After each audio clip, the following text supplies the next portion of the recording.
Hello, welcome to Ken studies.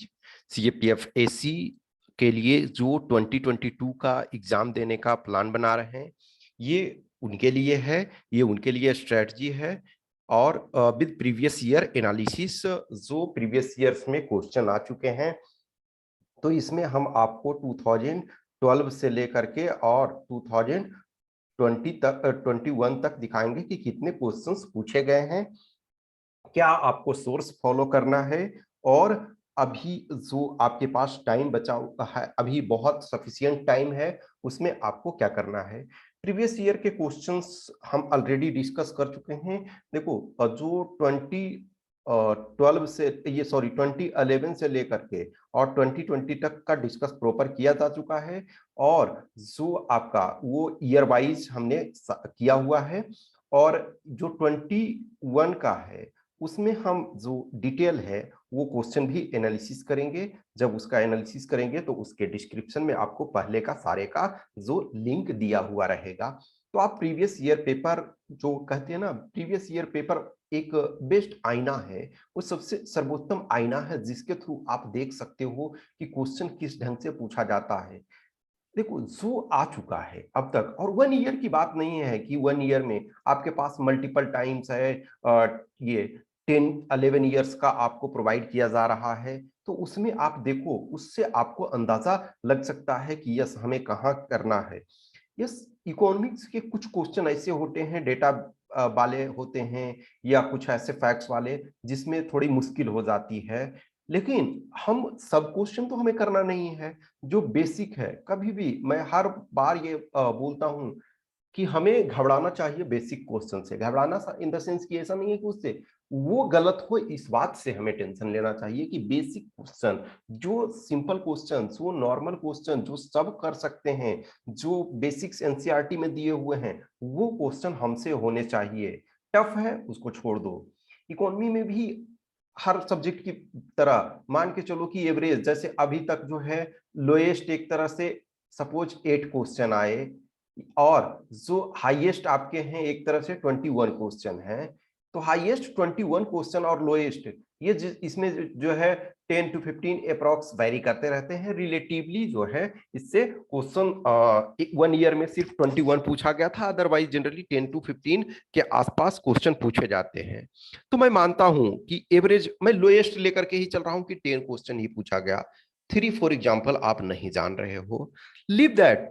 7 तो जो basic है, जो एनसीईआरटी से डायरेक्ट उठा करके पूछा गया है, जो डायरेक्ट कॉमन सेंस से बन सकता है, हम उनको अटेम्प्ट हमें ये करना है।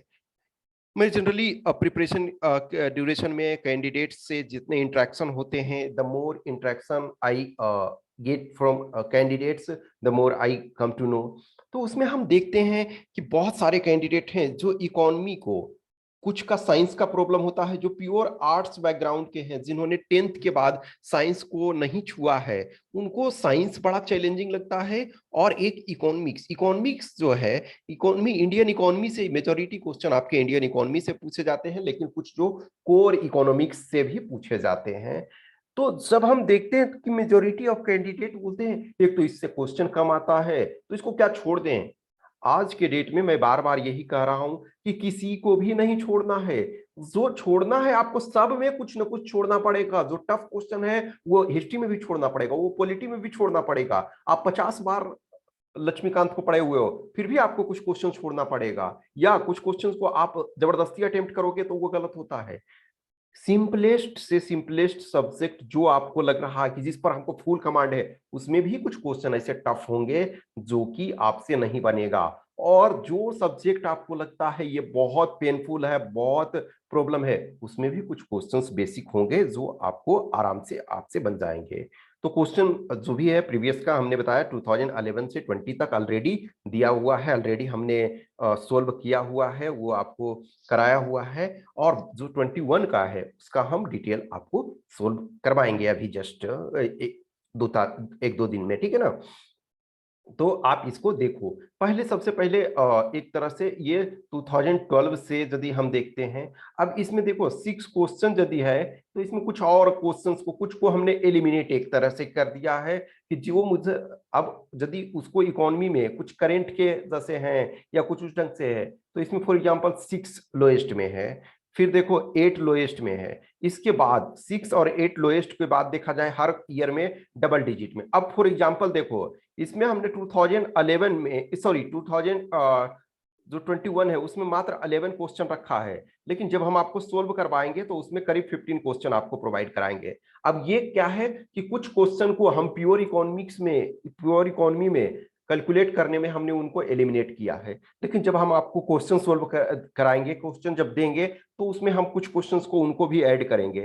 तो ये होता है कि अब इसको वही है कि इसको प्रॉपर तरीका से जो 2021 का है तो उसमें हम कैलकुलेट करें तो 15 भी हो सकता है, लेकिन हमने प्योर एक तरह से इकोनॉमी पॉइंट ऑफ व्यू से रखा है तो 11 क्वेश्चन मुझे लगा, और अदरवाइज 15 क्वेश्चन करीब है। 2020 में देखो 18 क्वेश्चन, 2019 में 14 क्वेश्चन, 13 क्वेश्चन, 10 क्वेश्चन। अब ये क्वेश्चन ऑलरेडी हमने डिस्कस कराए हुए हैं यहाँ तक के, और इनफैक्ट 2011 का भी हमने करवाया हुआ है। तो उनको आप देखो, समझो, बार बार उसको करो। ये आपको आईना दिखाता है, ये आपको आपके लिए ग्लास है, ये दिखाता है कि यस क्वेश्चन किस लेवल के आ रहे हैं और आपका प्रिपरेशन किस स्टैंडर्ड का होना चाहिए। लास्ट मोमेंट पे जब आप बोलते हो कि सर नोट्स मिल जाता कुछ गेस क्वेश्चन, ये ग्रेजुएशन का एग्जाम नहीं है। मैं बार बार यही चीज कहता हूं कि ये ग्रेजुएशन का एग्जाम नहीं है कि जहां आपको 20 क्वेश्चन दे दिए जाए, उस 20 क्वेश्चन में 5 क्वेश्चन 8 क्वेश्चन जो भी है उससे आ जाएंगे और 5 क्वेश्चन को ही आपको लिखना है। ये ऐसे एग्जाम है जिसमें साम दाम दंड भेद, एक तरह से कहते हैं कि जो जहां रट्टा लगाना है वहां रट्टा लगाओ, जहां कंसेप्ट समझना है वहां कंसेप्ट समझो, जहां न रट्टा लगाए न कंसेप्ट समझ में प्रॉपर आया, लेकिन कहीं जो गेस वर्क के तरह से कि हम एलिमिनेशन राउंड से कुछ क्वेश्चन में एलिमिनेशन राउंड हम कर लेते हैं, तो उस एलिमिनेशन राउंड से चलो। जैसे भी आपको चलना है उस आधार पे चलो, लेकिन प्लीज इग्नोर मत करो, ठीक है? Note ignore. इवन आप 2021 का देखोगे या इन ईयर्स में जो भी, फॉर एग्जांपल 2013 का देखो, ये 2 ईयर में मैं अपियर हुआ, दोनों में फॉर्चुनेटली दोनों में रिटर्न इसमें क्वालिफाई भी हुआ, और इसमें तो मैं फाइनल सिलेक्शन लिया, इसमें रिटर्न क्वालिफाई हुआ, लेकिन कुछ मेरे पर्सनल इशू थे तो मैं इंटरव्यू में नहीं गया। अब यदि देखो तो इस ईयर में 21 आया, या फिर 2020 में देखो 18, आप ये मान के चलो कि सपोज 5 क्वेश्चन आ रहेगा, 8 क्वेश्चन आएगा, 10 क्वेश्चन आएगा। अब यदि उस साल 20 आ गया, आप ये रिस्क नहीं ले सकते हो। UPSC first letter U, U is about union, but U is about unpredictable, unpredictable service commission. आप सोच नहीं सकते हो कि किस ढंग से question, a lot of time लगता है ना कि अब इतने हमने कर लिया है, इतने टाइप ऑफ क्वेश्चन कर लिए हैं, इतनी प्रैक्टिस कर ली है, अब बन जाएगा। लेकिन जब एग्जाम में आज भी देखो, इतने कोचिंग इंस्टीट्यूट्स, इतने टेक्निकल एक्सपर्ट, मींस इतने सब्जेक्ट एक्सपर्ट, इतने धुरंधर जो भी हैं ट्रिक्स, सारे मास्टर होने के बाद ट्रिक्स मास्टर हैं, ये हैं, आप ये कर लीजिए, इससे कीजिए 80 क्वेश्चन सही हो जाएगा, इससे कीजिए 90 क्वेश्चन सही हो जाएगा। उसके बावजूद भी आज भी देखो कट ऑफ क्या है, 50 से 60 के बीच में ही आपका रह रहा है, ठीक है? यदि आप पेपर 1 का यदि कट ऑफ लो तो अभी भी आपका 50% कभी नहीं गया है, प्रॉपर 50% टच नहीं किया है। तो सोचो इतने धुरंधरों के बावजूद भी, जैसे कुछ सब्जेक्ट में परफेक्ट आपका करेक्ट हो जाता है, मान के चलो जैसे मैथ्स वगैरह, मैं समझता हूँ कि मैंने दोनों ईयर में दिए, तो मैथ्स जो है एक बहुत अच्छा हमारे लिए कंट्रीब्यूट किया, ठीक है? तो मैथ्स ने हमें काफी हेल्प किया था दोनों ईयर में। तो कहीं ना कहीं कुछ चीजों में हो कि यस हमें ये इसमें परफेक्ट है, साइंस में कुछ मान के चलो कि लायन शेयर आपका आज की डेट में रह रहा है, आपने उसको अच्छा कर लिया, हिस्ट्री को अच्छा कर लिया, इसके बावजूद भी देखो कट ऑफ 50। उसके बाद भी जैसे इस बार फर्स्ट टाइम है जो हमने 50 प्लस आपका कट ऑफ, जो भी जो जनरल कैंडिडेट हैं, ठीक है, वो ये आपके SC ST के हमने ऑलरेडी कम रखा है, लेकिन जो आपके जनरल OBC के कैंडिडेट हैं उनका कट ऑफ 2021 के लिए हमने फॉर एग्जांपल 126 से 132।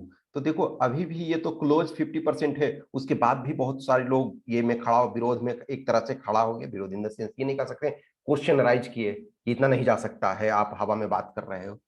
आज भी मैं ये बोल रहा हूं कि 50% जस्ट जस्ट 126 यदि देखा जाए तो जस्ट 50% प्लस स्लाइटली 50 से ऊपर हो रहा है, या 132 ही है तो 50 से थोड़ा सा आपके पास 53% के हो रहा है। तो 50 से 53% भी रख रहा हूं, तब भी आप लोग कुछ लोग हैं कि ज्यादा आप बता रहे हो। तो सोचो ये सिचुएशन है, तो आपको परफेक्ट करने की जरूरत ही नहीं है, लेकिन बेसिक हर चीज से क्वेश्चन हमेशा ध्यान रखो कि 40% हर एग्जाम में जितने भी होते हैं वो क्वेश्चन रिलेटिवली इजी होते हैं। देखो जीएस के क्वेश्चन में कोई डेफिनेशन नहीं होता है, आपको आ रहा है आपके लिए इजी है, आपको नहीं आ रहा है आपके लिए डिफिकल्ट है। लेकिन एक एवरेज लिया जाता है कि जो स्टूडेंट्स ने जो एवरेज परफॉर्मर हैं, एवरेज जो क्वालिफाई करने वाले हैं, जो क्वालिफाई या आइदर एटलीस्ट रिटेन क्वालिफाई वो किए हैं, भले वो फाइनल उनका सिलेक्शन ना हुआ हो, रिटेन वो क्वालिफाई किए हैं, तो उन कैंडिडेट्स को, या कुछ कैंडिडेट हैं जो 5 नंबर से मिस किए, 10 नंबर से मिस किए, वो यानी कि क्लोज फाइट में थे, तो उनके अनुसार उनके एवरेज को देखा जाता है। तो 40% के आसपास जो होते हैं वो इजी क्वेश्चन होते हैं, और इसमें आपका ऑलमोस्ट 90% एक्यूरेसी होना चाहिए। 30% नेक्स्ट जो होते हैं डिपेंडिंग ऑन, वो मॉडरेट होते हैं। इस ये डिसाइड आपका मेन करता है कि आपका सिलेक्शन होगा या नहीं। इससे आपका डिसाइड नहीं होगा, इजी क्वेश्चन से आपका डिसाइड नहीं होगा कि आप सिलेक्शन होंगे, इससे आपका डिसाइड होता है आपका सिलेक्शन होगा। 30 क्वेश्चन मान के चलो कि नेक्स्ट जो है वो टफ है, ये डिसाइड करता है कि आपका रैंक क्या होगा। आपका रैंक जो है इससे डिसाइड होता है कि आप अच्छे रैंक में आएंगे या नहीं। तो ये क्वेश्चंस हैं। ये देखो बुक्स जो भी हैं या सोर्सेस, ठीक है, बुक्स कह सकते हो या सोर्सेस कह सकते हो कि इनको, अभी देखो आपके पास सफिशियंट टाइम है, अभी आपके पास 10+ मंथ है, अभी से आप रेगुलर रूप से प्रिपरेशन करोगे। अब देखो ये जो इकोनॉमिक्स है, text book for class 9th का क्लास का पढ़ोगे तो उसमें आपको क्या है, 9th और 10th ना बहुत छोटा छोटा है, पतले पतले पेज हैं, इनको आप 2 से 3 डेज में कंप्लीट करने का ये रखो। अभी देखो चूंकि सफिशियंट है, मैक्सिमम आप 5 डेज लगा सकते हो। यस, 5 डेज का मतलब नहीं है दिन भर इसी को पढ़ते रहोगे, और भी चीजों को पढ़ोगे।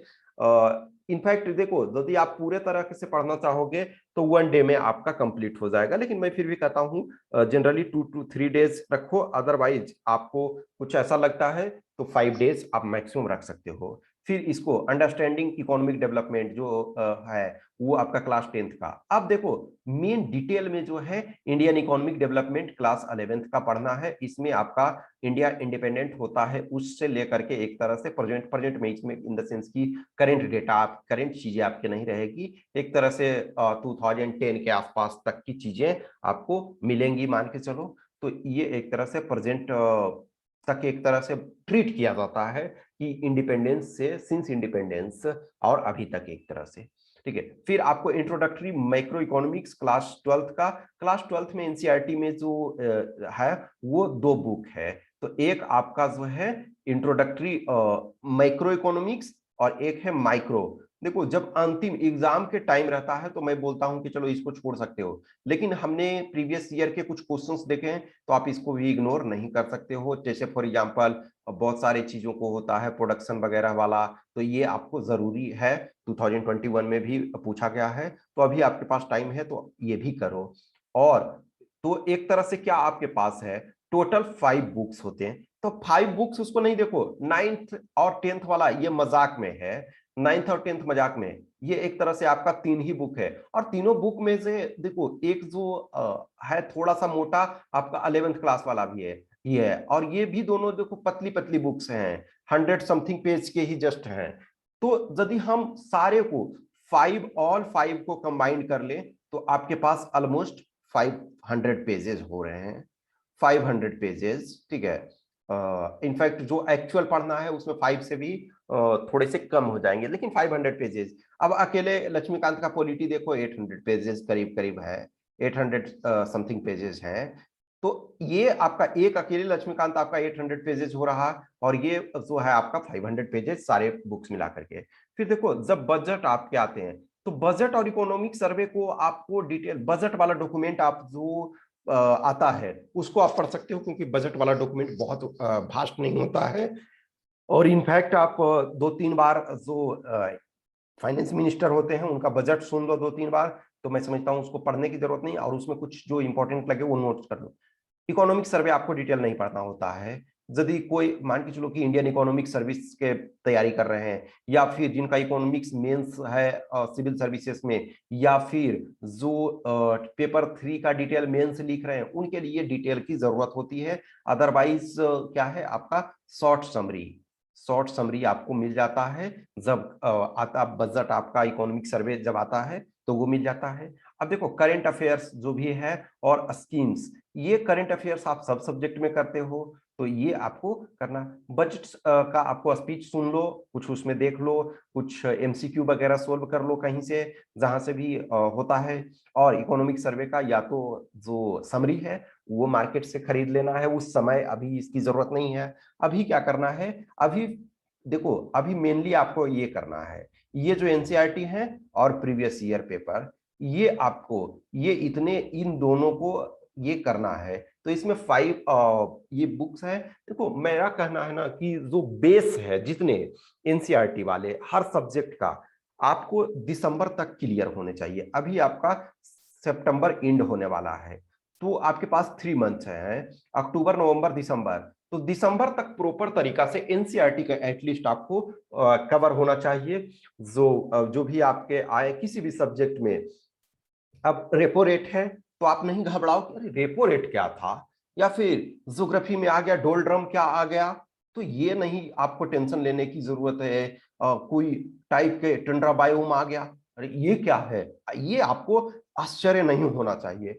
तो दिसंबर तक का ये आप अभी टारगेट रखो, 2 चीज ही दिसंबर। ये 5 बुक्स हैं तो 500 पेजेस हैं। नोवेल वगैरह आप पढ़ने लगते हो तो 500-600 पेजेस का एक दिन में पढ़ लेते हो, लेकिन इसको 15 दिन में तो पढ़ सकते हो, 1 महीना में तो पढ़ सकते हो। 1 महीने में टारगेट रखो कि 1 टाइम पढ़ लो, फिर दूसरा बार पढ़ने लगोगे तो बहुत कुछ चीजें आपको आसान लगने लगेंगी। ठीक है, तो फिर आप उसमें से जो भी है देखो कि बजट इकोनॉमिक सर्वे ये आपको अभी ये में जनवरी फरवरी में ही आता, जनवरी एंड में आपका इकोनॉमिक सर्वे आ जाता, फरवरी फर्स्ट में आपका बजट आ जा रहा है। और करंट अफेयर्स ये तो कंटिन्यूअस ऑनगोइंग प्रोसेस है, स्कीम्स ऑनगोइंग प्रोसेस है, लेकिन स्कीम्स वगैरह को लास्ट में जब एग्जाम के 1 महीने पहले देख लेना कि कौन कौन सा है, उसको रट्टा लगा लेना। और प्रीवियस ईयर क्वेश्चन को जितनी बार करना है वो वीडियोस मैंने बनाए हैं, और 2021 वाला का भी हम डिटेल बना देंगे जल्द ही। बाकी जो 2020 से लेकर के 2011 तक का है उनको मल्टीपल टाइम्स देखो। ठीक है, तो बेस पे मैं हमेशा बोलता हूं कि बेस पे अधिक ध्यान दो। जो पिलर आपका घर बनता है तो देखो कितना, जितना अंदर आप डालोगे उसके ऊपर नींव लगाओगे, तो ये इसके अंदर जितना डालोगे ऊपर उतना ऊंचा तक जा सकता है। ये सोचोगे कि जो अंदर दिख नहीं रहा है उसमें हम क्यों इन्वेस्ट करें, तो आपका बिल्डिंग कभी भी स्ट्रांग नहीं हो सकता है। ठीक है, तो ये इसमें से करो, बेस को करोगे और तो आ जाएगा। हाँ, इकोनॉमी में जनरली मैं मानता हूं कि बहुत सारी चीजें करेंट एस्पेक्ट से होती है, लेकिन करेंट एस्पेक्ट को ठीक है, मान के चलो करेंट वाले कुछ कंपोनेंट हैं, प्रॉपर जो डिटेल डेटा है उसको हम मिस कर गए, लेकिन जो बेस है जो एनसीईआरटी वाला है वो तो हम करें। अब कुछ टाइम देखो लगेगा वो इकोनॉमी का क्वेश्चन है, लेकिन आपको क्या है वो एनसीईआरटी का ज्योग्राफी में मिलेगा। तो कहीं से भी मिले, हमको मतलब क्वेश्चन सोल्व करने से है। At the end of the day हमारा क्वेश्चन सोल्व हो रहा है तो दैट्स फाइन। कुछ भी क्वेश्चन क्यूरी डाउट्स है तो आप हमें इस व्हाट्सएप नंबर या इस टेलीग्राम नंबर पे संपर्क कर सकते हो। Okay, thank you.